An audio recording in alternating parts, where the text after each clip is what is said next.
اگه ویدیوی قبلی رو دیده باشین متوجه میشین که ما توی این دوره قرار در رابطه با ذهن آگاهی و علوم ذهن صحبت کنیم و یه سری پیش نیاز هست که این جلسه دومه. اگه جلسه اول ندین حتما ببینید. یه سری پیش نیاز هست برای اینکه ذهنتون رو بتونید باز کنید و بتونید خوب تصمیم بگیرید. باید اول این سه تا راهکار عملی رو حتما پیش ببرید. اولین راهکار اینه که شما باید سینوس هاتون رو مداوم بشورید.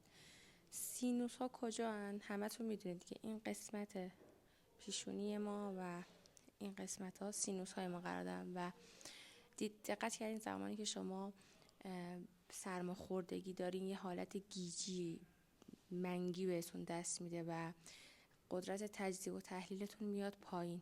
اون به خاطر اینکه سینوس هاتون دچار آلودگی میشه و همینطور در طول روز و کلا تو دوره‌های زندگی اگه شما حواستون به سینوساتون و شستشوی سینوساتون نباشه یه سری چرک و آلودگی جمع میشه توی سینوس و باعث میشه که ذهن ما نتونه درست کار کنه، یعنی تو اون حالت گیج و منگی باقی بمونیم و اطلاعات رو نتونیم درست پردازش کنیم.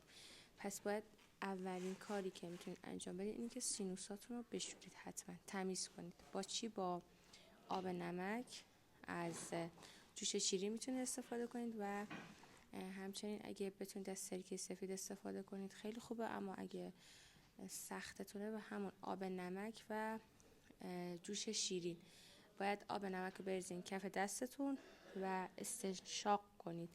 سرتون رو بدید عقب تا این آب بره به قسمت‌های پیشونیتون و بعد با قدرت باید فین کنید. حالا یه ذره خنده داره ولی خیلی میتونه کمک کنه. دومین راه ماساژ کف پا هستش.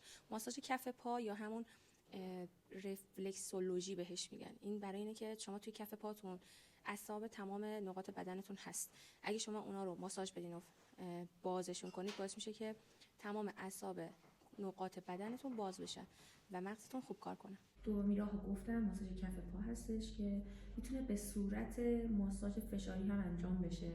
یعنی شما روی یه جسم سفتی یه جسم سختی راه برید، مثلا مثل شن، مثل سنگریزه، خاک باغچه یا حتی چمن توی پارک. اینکه شما پا برهنه روی این اجسام سخت راه بریم باعث میشه که عصبای اون قسمت تحریک بشن، یعنی عصبای کف پا تحریک بشن و از طریق تحریک عصب کف پا اعصاب بدنتون فعال میشن و در نهایت شما خیلی دیرتر بیمار میشین و بیماری ها رو خیلی بهتر و زودتر هم میتونید شکست بدید. راهکار سوم باز هم مربوط به پا هست ولی این بار مربوط به کف پا و پوسته های کف پا هست. شما باید هر روز پوسته های اضافی یا همون سلول های مرده کف پاتون رو جدا کنید.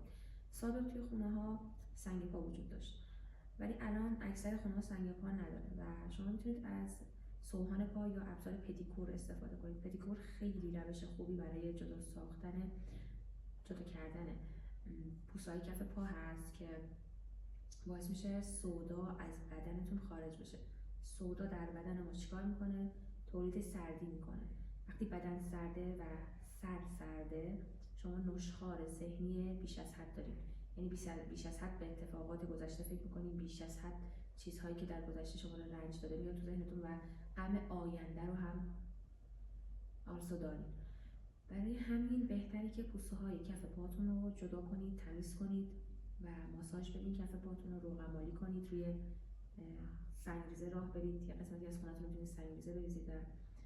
دیگه مهمترینش هم که گفتم سینوساتون رو بشورید، استنشاق کنید. حالا با سرکه من توصیه نمی‌کنم چون یه ذره سوزش داره، اما با نمک و آب نتیجه خیلی خوبی میده، یعنی نرم میشه. و لطفاً قورت ندید. اون چیزی که میاد تو گلتون از بالا به شکل سینوس اونو قورت ندید چون ممکنه که بعداً مریضی‌های دیگه‌ای بگیرید. چون آلودگی هوا هم انقدر زیاد شده که اگه شما اون مواد و مایعات حالا خودتون میدونید چه شکلیه دیگه، اون اگه قورت بدید مشکل معده هم ممکنه پیدا کنید.